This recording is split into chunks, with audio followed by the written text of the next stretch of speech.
கேள்விக்கெல்லாம் திரும்ப திரும்ப பதிலை சொல்லி சொல்லி உங்களுடைய இம்சைகளை எல்லாம் தாங்கி கொண்டவர். வீட்டில் உங்க அப்பத்தாவோ உங்க ஐயாவோ உங்க அம்மாச்சியோ கல்யாணம் ஆகாத உங்க அத்தையோ அல்லது இளம் வயதிலே கணவனை இழந்த அத்தையோ யாரோ ஒருத்தர் உங்கள் வாழ்க்கையில் இளம் பிராயத்தில் இரண்டரை கலந்திருப்பார்கள். உங்க அம்மா அப்பா விரட்டி அடிச்சு பொழுது அவங்க வந்து கவ்வி இருப்பாங்க. அது பாட்டியா இருக்கலாம், யார் முன்னால் இருக்கலாம். அவர்கள் எல்லாம் இன்று வயதை தாண்டி இருப்பார்கள். இன்று உங்களுக்கு அது மறந்திருக்கும்.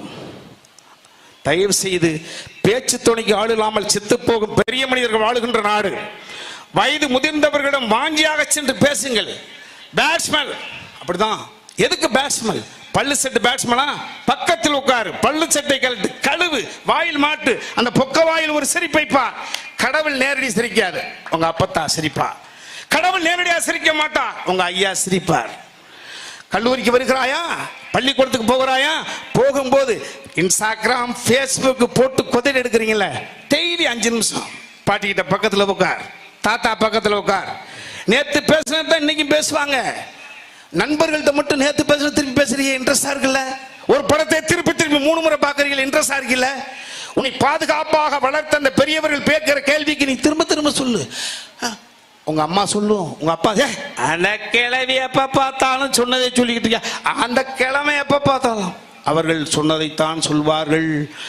குழந்தைகள் கேட்டதைத்தான் திரும்ப திரும்ப கேட்கும். புதிதான ஸ்டோரேஜ் கிடையாது. பெரியவர்கள் சொன்னதைத்தான் திரும்ப திரும்ப சொல்வார்கள். அவர்களுக்கும் புதிதான ஸ்டோரேஜ் கிடையாது. குழந்தைகள் கேட்கிற பொழுது பதில் சொல்வதற்கு உற்சாகம் வருகிறது. நம்மளுக்கு பெரியவர்கள் கேட்கிற பொழுது ஏன் கோபம் வருகிறது? வரக்கூடாது. நிறைய பெரிய மனிதர்கள் இங்கே சொல்ல முடியாது மேடையிலே, நான் கோடீஸ்வரோடு பழகியவன். இது நிரந்தரமே அல்ல,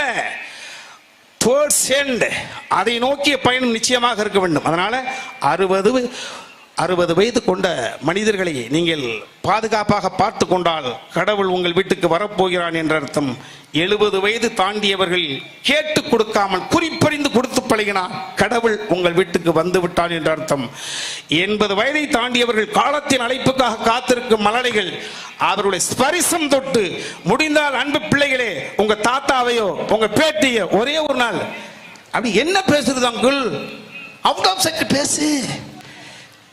கிளம்பி போயாச்ச கிளவி அப்படியே சுருங்கி போனத தசையை தடை விடு. Out of sight. பாட்டி, உனக்கும் தாத்தாவுக்கும் எத்தனை முறை சண்டை நடந்தது? உங்களுக்கு ஃபர்ஸ்ட் நைட்லேயே நடந்ததா இல்லை ஒரு 10 நாள் சேர்ந்து நடந்ததா? கேளு. அந்த கிளவி அப்படியே இமேஜினஸ் போயிடும். இறந்து மேலே இருக்கக்கூடிய ஒரு கிழவன் இமேஜினஸ் போயிடுவா. இறந்து மேலே கொடுத்த மனைவி நினைப்பாங்க.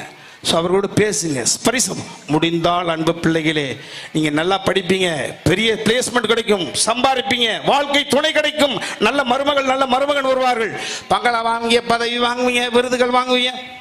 ஆனால் உங்களுக்கும் முதுமை வரும். முதுமை வருகிறவங்க நல்லாக்கப்படுத்திட்டு பேரன் பேத்தி பொண்டாட்டியில் அங்கே சுகமா இருப்பாங்க. காலம்தான் கண்ணாடி முன்னால உங்களுக்கு நீங்க பதில் சொல்ல வேண்டிய கட்டாயம் வரும். அந்த கண்ணாடி முன்னாலே எனக்கு பார்க்கிறது உங்க பெருமை தரும். 7 கோடி ரூபாய் சம்பாரிச்சேன், 5 கோடி ரூபாய் செலவழிச்சேன், 2 கோடி ரூபாய் மிச்சம் இருக்கு, கரெக்டா வந்தேன். நீங்களே கேள்விக்கு பதில் சொல்லிக்கலாம். 80 வயதை தாண்டியவர்களை அதை போல ஒரு முறை சுடுதண்ணி காய வைத்து 6 முறை காத்திருந்த அந்த கிழவனையோ கிழவியையோ குழந்தை போல் நினைத்து ஒரு முறை குளிக்க வைத்து உடை மாற்றிவிட்டால் உங்களுடைய அந்திம காலத்தில் உங்களுக்கு ஒரு திமிர் வரும். எங்க அப்பா அவனை சின்ன வயசுல நிர்வாணமா குளிக்க வச்சோம்டா, எங்க ஐயாவை குளிக்க வச்சு துவட்டி விட்டோம்டா. ஆக கெஞ்சி உங்கள் திருவடி பாதம் சுட்டுகிறேன். அன்பு பிள்ளைகளே, 60 கொண்டாடுங்கள், கடவுள் வரப்போகிறார். 70 கொண்டாடுங்கள், கடவுள் வந்து விட்டார். 80 கொண்டாடுங்கள், கடவுள் உங்கள் வீட்டிலே தங்கி விட்டார். முதிய உறவுகளை கொண்டாடுவோம். இந்த பிறவியை பாதுகாத்துக் கொள்வோம். நன்றி.